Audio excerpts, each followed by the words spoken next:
Hi, everybody. Today is Wednesday, February 19th, 2025, and our friend Gilbert Doctorow is back with us. Welcome back, Gilbert.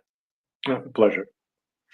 Let's get started with the reactions on the part of Russians in to what has happened in Riyadh between the two delegations from the United States and Russia. What do we know about that?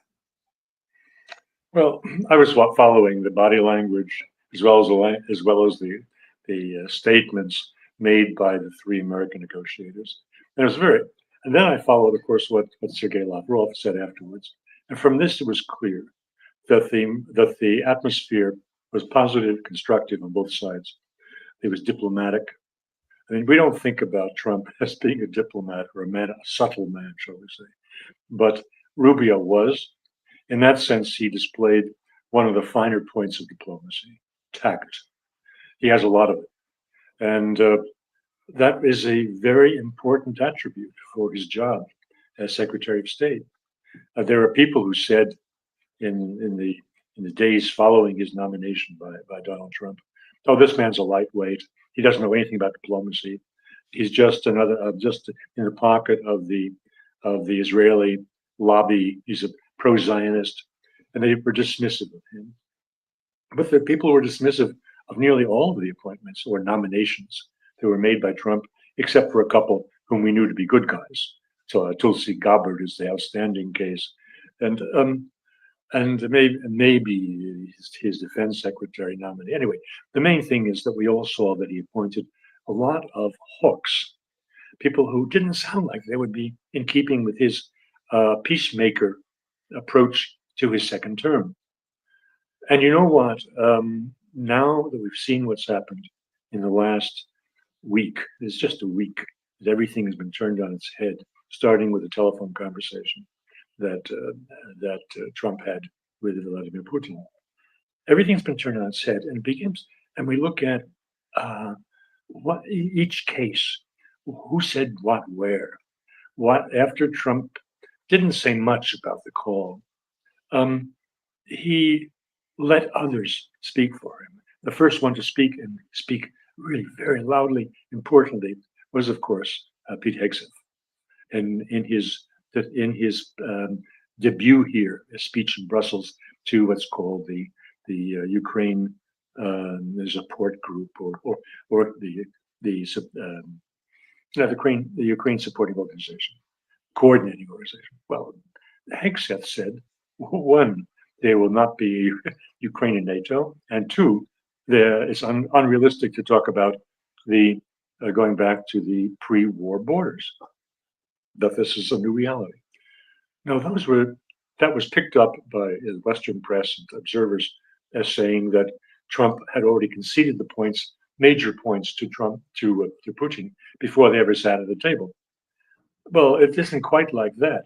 These were non-negotiable terms for the Russians, and either you're going to accept them and you'll proceed to peace negotiations, or you'll reject them, and there are no talks. So I don't think that he was conceding anything if he was intent on taking this to talks. And the things that came out between the appointment of these power ministers or advisors to Trump and what we saw in the last 7 days, almost everything is different. And you have to ask why. Is this the same Trump or something else going on? Well, something else is going on. Those of us, and I include myself among them, I don't stand above my peers in being so very perceptive. No, we all were taken in by these strange appointments of Trump, and we say, my goodness, does he know what he's doing? My goodness, how are these people going to implement his plans when their personal orientation is quite different? And we misunderstood what he was doing and why. He appointed these people, including General Kellogg, knowing that they would say things that would be directly contradicting what we all expected, but in keeping with what some other people expected or hoped for, crossing their fingers that they had Trump once again in a barrel, that he once again his assistants would betray him, and they would get what they want. So all of his opponents in Capitol Hill, in the press, in the academic establishment of war, the war keepers, they all were very happy with these appointments, even if we in the alternative media were cringing that maybe we made a wrong bet on Trump. That was a game. That was a charade. And we were all taken in on both sides of the aisle. Here in the alternative media, I think all my peers were taken in. We all were discussing, gee, you know what happens? Trump is getting the same false intelligence from the CIA as Biden was getting. They got a complete wrong reading. They're saying that the war is a stalemate, as Kellogg did. They're saying, as Kellogg was saying, we've got to have a stick and a carrot for the Russians. We're going to beat the hell out of them if they don't sit down at the table and conclude a peace as we think it should be. Or we're going to raise the armaments to Ukraine. We're going to raise the sanctions against Russia. We're really going to show who's boss. Well, that was Kellogg before his wings were clipped. He was saying what Trump wanted him to say, to make all of Trump's enemies quiet, and allow him to proceed with what would overwhelm them all before they had a chance to react. And that overwhelming is what we saw in the last week. No, we didn't have to wait for Tulsi Gabbard to come with her candle into the dark room and light it all up for Trump to show him who's who and what's what. He had that all down perfectly. Now, we got used to speaking about the collective Biden. Well, I put it more kindly and speak of Team Trump. It comes to the same thing. The presidency is more than one man.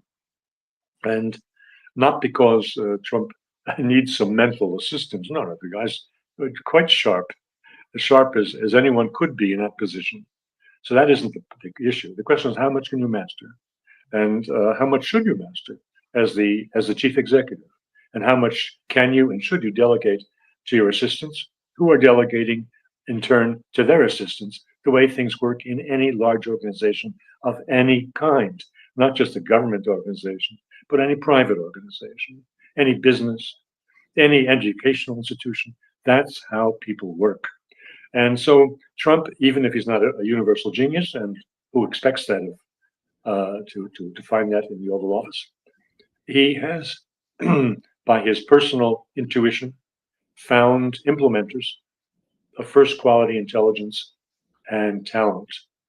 And I include in there Marco Rubio, whom some very authoritative and serious people were saying, my goodness, Rubio is shallow. Rubio has no real international experience. He's not a diplomat. He's not up to the job. How can he sit at negotiations with the doyen of international diplomacy, Sergei Lavrov? Well, he did yesterday, and it looked quite all right. The main thing was tact, diplomacy, respect, notions which have disappeared from American foreign policy and diplomatic implementers for at least 3 years and maybe for 30 years. This suddenly reappeared. My point is that if you look at each of the developments in the last week, you find that they were meticulously planned and executed. And let's go over them. I just think of one, since I'm in Brussels and all around me, there's a news of J.D. Vance's speech to the Munich Security Conference. And then follow on that, the news that already at the start of this week, and Tuesday, in effect, there would be a high-level meeting between the Americans and the Russians to initiate talks about the peace agreement in Riyadh without the presence of either the Ukrainians or the Europeans. And my goodness, what a to-do there was here. Everyone was talking about a seat at the table. And the Europeans here, well, they also read English, and they also know the American political wisdom that if you don't have a seat at the table, it means you're on the menu. And they understood very well that they were on the menu. and they were very uncomfortable. Even Le Monde, which has Sylvie Kaufmann, who was for a number of years their editor-in-chief, for a number of years was their New York bureau chief, who is printed in op-ed pages of the Financial Times and of the New York Times regularly. Sylvie Kaufmann was fulminating. And in an article they published yesterday, a long article, in Le Monde, which I believe she was a contributor to, if not the main author of, they called Vance's speech hostile and fascist. Note the word fascist. An American vice president is a fascist.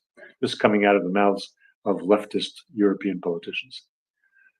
Well, that wasn't an accident.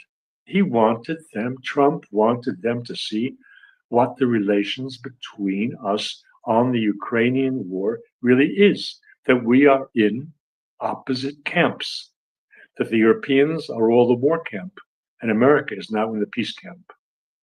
So he alienated them, as he intended to do. It wasn't an accident. It was a very well-planned speech in which they were denounced for being their own greatest threat to their security, by being undemocratic and having nothing to defend or fight for, because they were behaving like Soviet nomenclatura. They were behaving in a way that deprives their population of freedom of speech and deprives substantial portions of the population in the populist parties on the right of left of the right to participate equally in political life. So Vance's speech was a major point, and then the announcement that there would be a meeting in Riyadh without the likes of Zelensky or Starmer or all the other warriors who wanted to, frankly speaking, foil the negotiations before they even could get going. So this was masterstroke. And there was, in addition to that, also on the weekend, that the State Department sent out a questionnaire to all the European countries saying, well, yeah, please send us back information on how many troop formations and what military materiel you're going to supply if you are going to take part in a peacekeeping mission to Ukraine to enforce the peace that may be signed. And Macron rode to the rescue. He convened 6-7 country leaders, including, of course, Germany and Spain and Italy and the United Kingdom. And there was also Mr. Rutte on behalf of NATO, and there was Da Costa on behalf of the European Council, that is the governing body of the European institutions, which consists of the 29 heads of government. Da Costa was there, and of course the inescapable, unavoidable Ursula von der Leyen. They all came. All the worthies came, and you know what? After 4.5 hours, they couldn't agree on anything. So they left without answering the questionnaire from the states and validating the whole exercise. What was it about? It was to show that they're nobody, that there's nobody home in Europe, and they're all counting on getting the United States running the show and taking all the risks and expenses of enforcing the peace treaty. So these were not idle and separate actions. They were all interconnected, and they had a mission of ensuring the success of the first high-level meeting between the United States and Russia in more than 3 years. So this is why the Russians first looked at Trump, and they looked at what we were seeing, whom we appointed to these power ministries, and they said, "My goodness, this fellow is not going to give us much comfort in his administration." And they looked at the same time at Elon Musk and the wrecking ball activities that were also reflected in Trump's first decrees upon taking office. And they said, this fellow looks like our own Mikhail Gorbachev. We had just remember, it's a change of generation. Well, in the case of the states, it's a 3-year difference between Trump and Biden, but nonetheless, he's surrounded himself with younger people, none younger than his own vice president, and so it is indicative of a forthcoming change in generations. But most importantly, it's the wrecking ball. This is what Gorbachev brought in with him. It was a wrecking ball. And the consequences were, unfortunately for Russia, quite bad, because he destroyed the economy by various measures that were ill-considered, and he destroyed the political structure by other measures that were ill-considered. And the political commentators on the talk show one of the two main talk shows that I follow, this is Evening with Vladimir Solovyov, they were saying, the Americans are headed for the same chaos that we had. And they were sort of laughing about it. But they were serious at the same time, that they sounded familiar. We've been there before. Just as they knew the case of Biden, they'd been there before also. They had their own problem of superannuated, senile, or physically disabled leaders. In going from the end of the 70s into the first years of the 80s, before Gorbachev, a new young generation, vital generation, came to power. So they had seen that. And these are the negatives. And then what I see now on the same show by the same panelists is they're again saying, this man is like Gorbachev, but they're putting Gorbachev in a much kinder light. This is Gorbachev, the peacemaker. Gorbachev, who at the same time showed political skills which nobody else had. He was able to, because he was not a dictator in the sense of running the show himself. He had to deal with his fellow Communist Party officials at the very apex of the power structure of the Soviet Union, who could stymie his initiatives. And so he shifted balance from the right side of opposition to himself to the left side of opposition to himself. He kept his political opponents off balance. Each side, for a while, thought that he was in their pocket, and so they didn't attack him. And he put through measures which none of them expected or really wanted in any way, because they saw what was leading to the end of the Soviet Union. Well, here we see the same talent of a feint to the right, a feint to the left, fooling all of us, including the whole lot of us in alternative media who think we're pretty clever. And Trump got the better of us. The man whom it's easy to say that he's just a hot air artist, and he's got his venal interests in being in the Oval Office because he's going to get this deal or that deal for himself. All of these rather small-minded criticisms, which are with us today as well. A colleague of mine told me about an article in German press criticizing Trump for having plans to exploit Russia, for bringing in the head of the Russian Foreign Investment Organization because they want to speak about American investments, meaning exploitation in Russia. These people are missing the point intentionally. And I had a moment hesitation to say that. What Trump is doing now is utterly brilliant. It's much more than I got for my lottery ticket when I voted for him in November.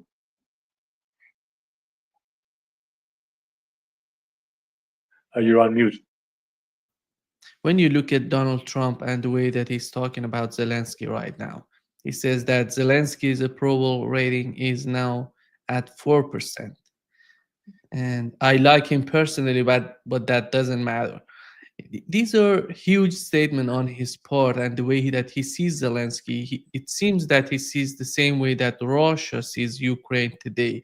There has to be a presidential election Ukraine because they don't recognize Zelensky. If Zelensky wants to be part of any sort of negotiation at any stage in the process of negotiating with Russia, how do you see the way that Donald Trump is literally destroying Zelensky by his comments? Let's leave Russia out of it. I was listening to the BBC commentary this morning, and they're saying, "Ah, yes, and Vladimir Putin is laughing at Europe over this and so on." And my answer is, so what? And besides, did you see him laugh? He didn't. That is an absolutely fake news account. If they had said that he must be laughing, I could begin to accept that. But when they say he is laughing, that's fake news. It didn't happen. They didn't see it. And what is the relevance of that? The only thing that should be relevant is what Trump's saying true or not. Does this represent the real situation, or is it invented and artificial? Now, the 4%, that's an exaggeration. That's in the range of the Pinocchio measurement range of Trump's statements that the Washington Post has been carrying since his first term.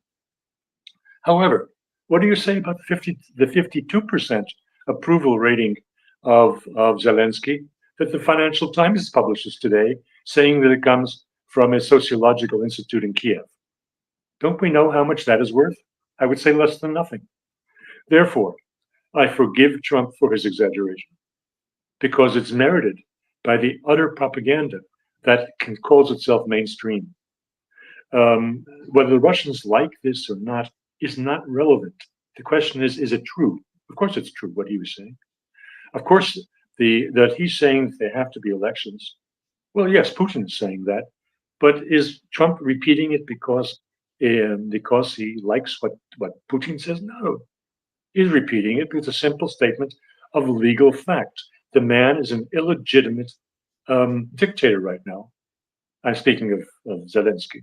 His term in office. Oh yes, again the British Financial Times.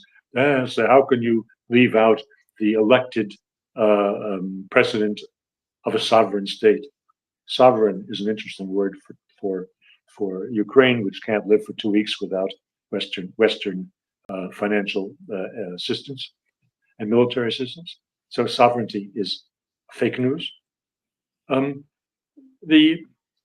democratic. How can he be democratic if, by their own constitution, it's almost a year that his legitimacy expired?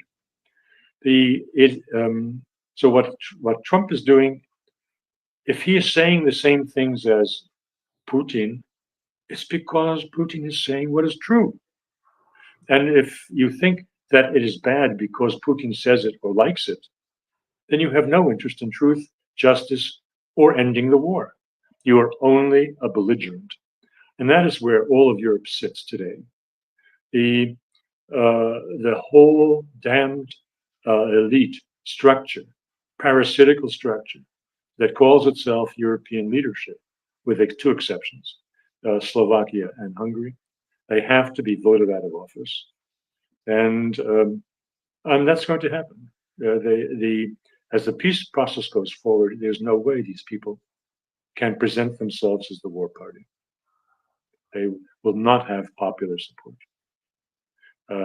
Nobody wants to be interested in politics here. The indifference, passivity in Europe is manifest because it seems like a vote counts for nothing. Here in Belgium, we had elections last June, and it took them 8, 9, 10 months to constitute a new government, on which the public had no expression, no vote. It's all done behind closed doors between, I'd say, hereditary rulers here. Therefore, the attack that Vance made on European democracy was much more true than he understood. I don't think he knows what I know because he doesn't live here. If he was dealing with some things that he could pick up correctly. What happened in Romania, that was scandalous and everybody knew about it. The exclusion of the Alternative for Deutschland and Die Linke from attendees at the Munich Security Conference, that is clear as day to J.D. Vance. So he didn't need any coaching to understand that these countries are not democratic. But they're much less democratic than he knows, because, as I said, he doesn't live here. He doesn't know anything about the structure of the European institutions. The general mantra in among well-meaning people is the problem with European institutions is that they're bureaucratic and the Parliament does not really have power. That the executive, the Commission, has the power and was not elected by people. And that's not true. That's only partially true. I've been in the European Parliament. I know how it works. And the problem is the Parliament itself, which is a top-down organization. Its composition is mandated by the heads of the leading centrist parties in Europe, particularly in Germany. And how everybody votes in the Parliament is not on their own conscience. It's dictated by the party leaders in Germany, France, and a few other countries, who are told they're given 150 items to vote on in one day, and they're told, check, check, check, check, this is how you're going to vote. And that's how they do. So Europe is a big problem in democracy, much more than J.D. Vance knows. But that'll come out eventually as this wrecking ball continues to move. Europeans want to impose more sanctions, a new set of sanctions on Russia, which Rubio was talking about. That he's said that we're not going to support that in the process of negotiation with Russia. On the other hand, today we've learned Financial Times reported that 6 billion euros they're going to send to Ukraine to support in terms of military aid to Ukraine. Mm-hmm. What is with Europe, Gilbert, when you look at Europe today? They're so in panic right now. And Macron tried to invite, as you've mentioned, 4 or 5 countries, and one of them is out of the European Union, is United Kingdom. Czech Republic and Romania, Slovenia were complaining that they were not invited to the first summit in Paris. And how can we understand the way that they're trying? Are they really clueless about what's going on? Because without daddy being there, I'm talking about the United States, it seems that they don't know what to do. They don't know how they can deal with the situation they're in right now. You're putting national interests and the leaders' interests as being aligned. And I disagree. They're not aligned. These people are concerned about themselves the same way that Netanyahu is concerned about himself, not about the fate of Israel. They are concerned about holding on to power. That's all they care about. The whole system here in Belgium, I take it as an example because I live here and I know the ugly details. But I assure you, they're not prettier in the other countries around us. The details are, as I said, division of power between the various parties that in no way reflects the popular vote. There's a lot of cynicism in the States and in other democracies about the value of vote. Frankly speaking, when my wife and I registered for absentee ballots in the state of New York, and we knew whom we were going to vote for, and we knew the state is overwhelmingly Democratic, we knew that our votes would have no reflection in the allowance of electors that New York has when the decision was made on who won. However, our votes counted in the overall popular vote, which gave Trump more than 50%. So we made our own little contribution to his getting more than 50%. Here in Belgium, we have very progressive, and other countries around us. They all operate on coalition governments because they all have protections for minorities. I don't mean color or gender minorities. I mean minority political platforms. And so you have a lot of little parties that take away votes from the major parties. You don't have a first past the post system of voting. You have fractional voting, fractional results. Fractional results, it sounds wonderfully democratic, but ends up being extremely undemocratic because they form coalitions and they allocate ministerial portfolios without asking the public and without counting on the competence of the ministers for the portfolios assigned to them. So we have, that is called institutionalized corruption, and it is manifest in almost all of the countries of the European Union. There are exceptions. France is an exception. It has mostly a dual competition for electoral victory, although the last elections didn't work that way, and there wasn't a single party with a majority. Nonetheless, my point is that the positions of these leaders has nothing to do with the national interests or what their voters think. There is such a passivity that in the general population, which comes out even when the BBC gives people a microphone here on the street, that they don't give a damn about any of these issues because they know they have no control over their government policies. Their votes count for nothing, even if the votes are meant that you have to vote or face fines, as is the case here in Belgium. Therefore, I only look at these statements as being statements from the war party who are desperately afraid that the war will end and that party will be over and they will no longer be invited for hot dogs on the 4th of July on the lawn in front of the White House. The happy days may be coming to an end for them. And I say good riddance. These people have to go. How about putting troops? They're talking about Europeans. Do you see the way that they're talking about putting troops in the aftermath of any sort of permanent solution for the conflict in Ukraine?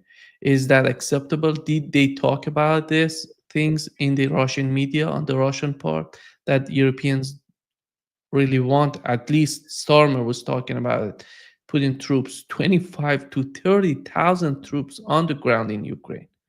All right. There are two issues where I can say that Trump has performed a masterstroke. This is one of them.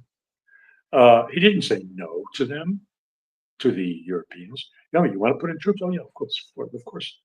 Let's see. Tell me how many you're going to put up. First, you have Starmer saying that this doesn't work if we don't have American backing, American logistical support, and so forth. So much for their troops. Then they couldn't reach agreement on whether they should send troops. You've got Germany saying, no, it's premature, said Mr. Schultz. It's inappropriate, said Mr. Schultz. The Spanish said, no, we don't like this. It fell apart.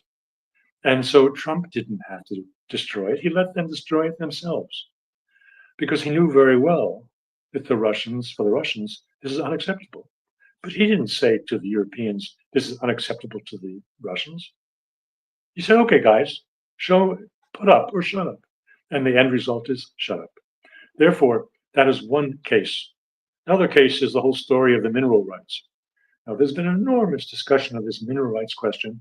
People who are otherwise want to present themselves as being peaceniks and on the right side of the angels are attacking Trump because we all know that he's a buffoon. He's self-interested. He's materialistic, crass, vulgar, you name it. So they want to say that, oh, you see how it is with Trump and demanding the rare earths of Ukraine. He just wants to exploit and hand out parcels of money to his good friends. Well, my friends, you missed the point entirely. Trump did this because he knew that Zelensky would refuse. And he'd made this a condition of further American assistance. We didn't stop the assistance, we'll say Washington. Zelensky did, because he didn't agree to give us guarantees. Now, is that the move of a master politician or not? I say it is. You're muted. I don't know if you saw the article in the Bloomberg. It says that Ukraine doesn't have rare earth minerals. Well, look, they were going to the same sources that I was using. It's not correct to say they don't have them. They have rare earth deposits in many different places, not just in the Russian-occupied eastern part. By the estimates of Russian geological information, maybe 30% of those deposits are in the territory that the Russians now occupy. But that's not the point. It's not commercially viable. That's the point. There are deposits of oil and gas around the whole world, and dinosaurs didn't all die in one place. So, or vegetation didn't all die in one place, that you have coal deposits only here or there. No, no, they're all over the place on the planet Earth. But only in some places is it commercially viable to exploit them. And so it is with the rare earth in Ukraine. Yeah. You think that the way that Europe is trying to put pressure on Donald Trump or his administration, to what extent are they capable of changing the policy in Washington? Is that possible? Is that achievable in their mind? I'm talking about the mind of Europeans. I'm not talking about the way that Donald Trump sees Europe. Remember, Russians are still Europeans, right? Mm. And I can tell you what the Russians are saying on television. They're saying, Donald, watch your back.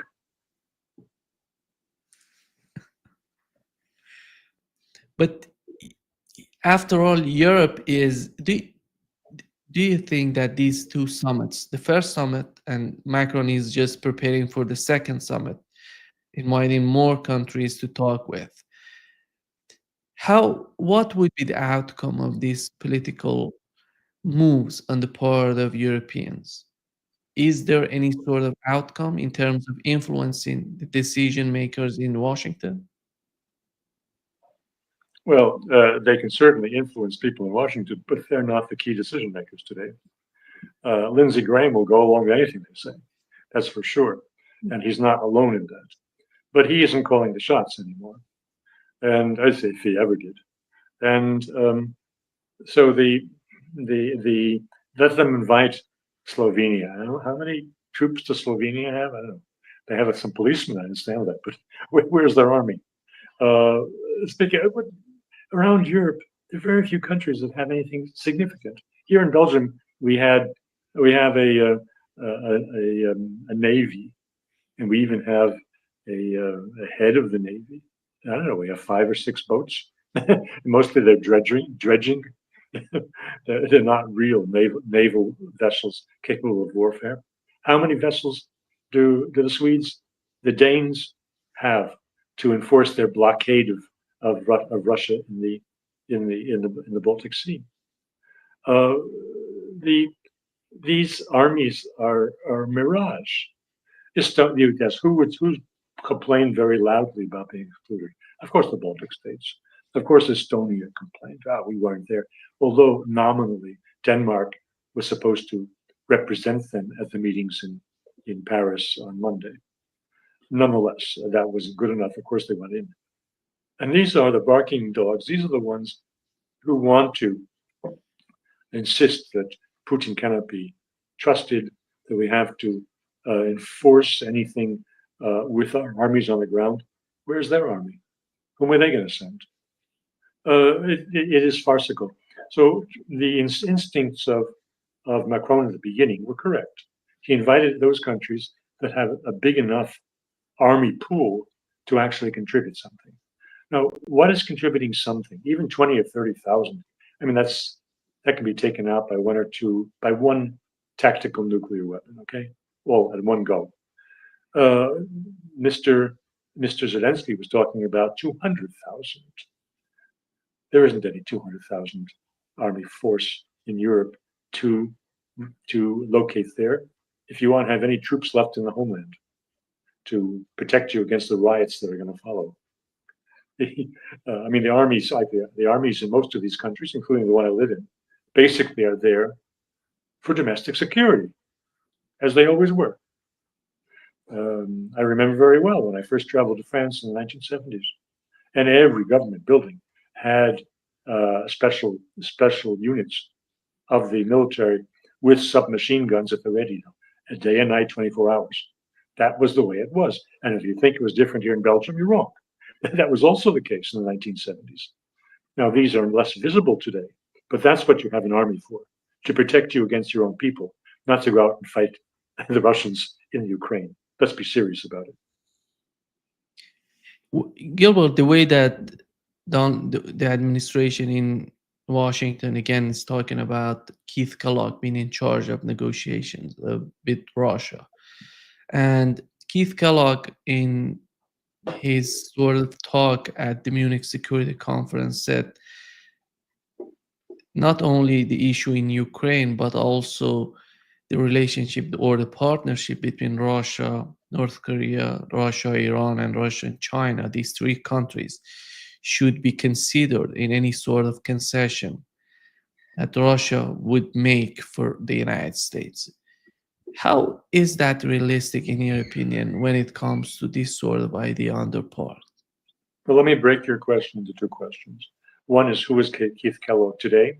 And number two is, what is the relationship between the geopolitical questions and the peace in Ukraine? Mr. Kellogg, it's been clear that he has been sidelined. He's in the game, but he's in the game that doesn't really count. He has been given responsibility for maintaining relations with the European Union and with Ukraine, with Zelensky. That's to say, to watch them, keep them, hold their hands, so that they believe that some Americans really care about them. That's it. The serious negotiating side, to be carried out with the Russians. For that, the presidential envoy or emissary is Witkoff.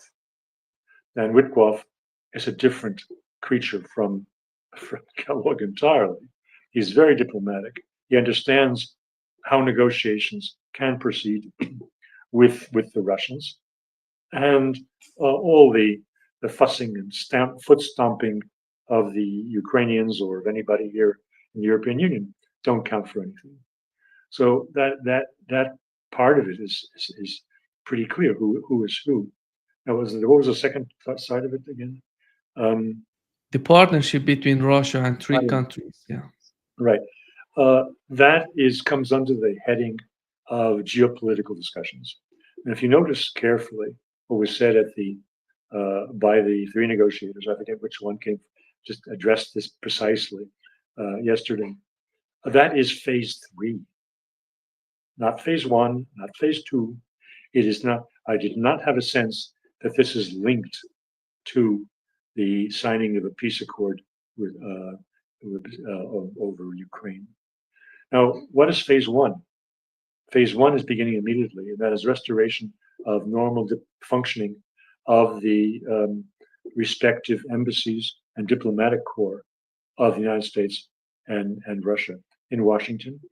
Probably means return to Russia of the stolen and illegally expropriated Russian properties in the United States. The reopening of consulates, although that is less pressing. The most pressing thing is allowing for the normal functioning of the embassies. So they can't function normally if they don't have ambassadors. That is neither the United States nor Russia has its own ambassador in the other country right now. So there's immediate discussion of who's going to be sent by the States and who's going to be sent by Russia to fulfill this task. Secondly, there's these little things where the United States was doing everything possible to make life miserable for the Russians. They cut off all the bank accounts, including those of the diplomatic mission in the United States. They cannot pay any salaried workers or any expenses they incur on American soil because they don't even have a working bank account. So all of these things have to be fixed at once, and that is why working teams for that are being assigned presently. So that's stage one. You can't proceed with such a complex negotiation to reestablish the general points of interest between these two countries if there's no diplomatic mission. Point number two will be to proceed to discussion of a peace in Ukraine. As became clear from the press conference yesterday, the American delegation understood this is not going to be achieved in 1 week, 2 weeks, or more. It also eventually is going to bring in both the Ukrainians and the European Union. I believe that if you put it in a 6-month timeline, then the Americans expect that there'll be elections and that Zelensky will be legitimately gone without the need to assassinate him or do the other things that Americans have done for regime changes in the past, he'll be voted out of office. And then somebody who is voted in office, whoever it is, it could be, doesn't mean there's going to be some hero, some white knight here. It could be Poroshenko, who's a little devil with his own horns, but it won't be Mr. Zelensky. And that person will have the legitimate authority to sign whatever peace has to be signed. So I think it's within the same time frame. There'll be elections and there'll be the processing of the peace. Then the third thing, which can occur simultaneously, but more likely in a longer range, is the geopolitical um, accommodation. It wasn't called accommodation; it was just called geopolitical issues by Rubio and Witkoff and the national security advisor. Mike Waltz. Waltz. The three of them, I forget which one brought it up, but it was in their list. So that and what does that mean? Let's decode that. It means exactly what you're saying. It means the United States wants to break the very close semi-alliance between Russia and China, and with the other countries whom it has befriended and with whom it is actively working. Sanctions now or not, like North Korea, Russia is scoffing sanctions and proceeding in very, very full-throated, very vital cooperation. So the United States wants to break all that. Chances of success is difficult to say. What kind of accommodation, what kind of agreements the Russians can make, but it's 100% clear they will not break relations with China. That's 100% clear. That's also a non-negotiable point. But as you'll notice, that is not a precondition for the solution to the Ukraine war that meets most, if not all, of Russia's primary objectives. These are separate. They have been separated. 3 boxes here, with different, obviously, with different working groups on each of them. That there will be a meeting between Trump and Putin, probably in Riyadh, probably in the early days of March. I'd say that's almost a certainty. How much they can sign off? I think they can sign off on issues relating to restoration of diplomatic missions, possibly relief from some of the sanctions. This will definitely include relieving certain banks from their present cutoff from SWIFT. Some Russian banks will now, I think in stage 1, at the time of the summit, they will be restored to operations as a sign of good faith by the Americans. The good faith is a key to it all. Going back to the issue of Mr. Gorbachev, which we started this discussion on, Gorbachev was extremely sharp, shrewd, I say merciless, in pursuing the implementation of his own program for reforming the Soviet Union and for outfoxing his immediate peers in the Soviet leadership. He seemed to be very naive and foolish in his dealings with the West.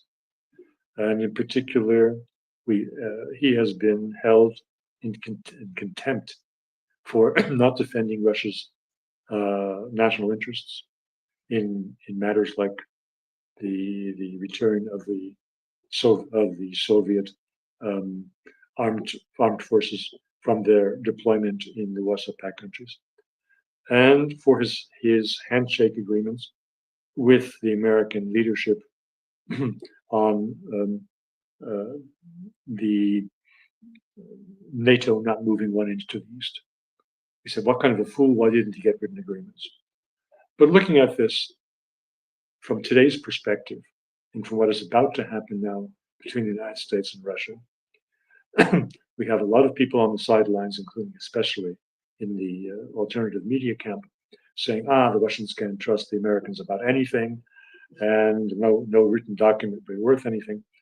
And that is only partly true. The question is, which Americans can you trust? And there has been a real disastrous decline in the level of personal morality and personal trustworthiness among people in high office in the United States. The Mr. Gorbachev could well have assumed that a handshake was enough when you're dealing with gentlemen, and he could make reference to the agreement between Khrushchev and Kennedy, and at the end of the Cuban Missile Crisis, which was only on a handshake, well, verbal commitment by Kennedy that if the Russians withdrew their forces from their nuclear weapons from Cuba, America would withdraw its nuclear-enabled missiles in Turkey and Italy. That was not public knowledge. If he wanted to double-cross Khrushchev, Kennedy had every possibility, but he didn't. He kept his word. And I think that with a reference like that, Gorbachev also had a verbal agreement with the Americans, who turned out to be card cheats. So I think you have to take people one by one and not generalize that every last American is a card cheat, and that is not a very helpful way to proceed. And possibly Mr. Putin will be neither naive nor so cynical that he deprives himself of a peace. Gilbert, comparing Gorbachev to Putin, Gorbachev, when he tried to solve the issue with the West and to get better, to get closer to the West, he wasn't Russia, so Soviet Union wasn't that powerful in those days, militarily and economically. The situation today in Russia is totally different. They're stronger. Their economy is doing much better than it did before the conflict in Ukraine started. These are huge guarantees for Russia on the part of Russians that the West has to abide by any sort of agreement that they're going to reach in the future with Russia. This is the part, because when I talk with Jeffrey Sachs about Gorbachev, he said that in the United States they were arguing that Russia is defeated. Why we should have any sort of agreement with them? Why we should understand them? We have to put a lot of pressure on them right now. But Russia today is not the way that it was during Gorbachev. It's totally different. That would bring a significant um, change in any sort of talk or security agreement between the West and Russia. It's Russia is getting stronger economically and militarily. That's a huge change that Gorbachev didn't have in those days. Look, size is very important, and this concerns Mr. Sachs included. Mr. Sachs was responsible, had a very important role in the transition to a market economy in Poland. And he took lessons from that experience, which was fairly positive, although I have my reservations about how positive. But that's a separate issue. Still, for the public view, it looked very successful. And he took these to Russia, but Russia is a different scale from Poland. The economy was vastly larger, the territory is infinitely larger. And so all these parameters were different, and he didn't take that into account. And so it is today when we speak about Russia Russia was on its back in 1990s, I mean, and the Americans could well scorn it, and certainly Clinton did, despite the fact that even Yeltsin told him to his face that Russia will come back. Nobody believed it. I was in Russia in 1998. I was there when the economic collapse, the financial collapse, as a result of the financial crisis in Southeast Asia that became global. Companies, Western companies, in the course of a year, fired half of their staff. Half of their staff. I was in a company where I was spared because I was overseeing the shutdown of our company, or a lot of our staff disappeared, and my eventual replacement was an Indian who was making 1/3 what I made, and who counted for nothing in the company's internal politics. The estimation was, looking at Thailand, that Russia would take 10 years to recover. Russia took 2 years to recover, and that was without Mr. Putin running the show. The country has vast potential, vast wealth, and a vast number of very high quality managers, and both in corporate life and government life. Therefore, uh, the the estimations that were made in the 1980s and 1990s about Russia on a spiral down, and I include our Mr. John Mearsheimer in those who have disparaged Russia until the last few weeks. We're saying for 10 years that Russia is, again, what mainstream was saying in the States, that Russia is just a spoiler, that Russia is on its way down, and the only country that counts is China. So a lot of very, very smart and very authoritative people were saying the same thing, that Russia is on a one-way track, and therefore we don't have to give them anything. And they, you know something? They were all wrong. Of course, nobody could count on a man of genius in his own way and charisma in his own way, and who knew what he wanted from the beginning. And I'm speaking now about Vladimir Putin. Nobody could count on a national savior, which is what he turned out to be. But even absent Mr. Putin, in those 2 years from the financial collapse of 1998, when we foreign companies fired half of our staff in Russia because we thought the country had no prospects, we were all wrong. 2 years later, Russia was back. We weren't back, but they were back.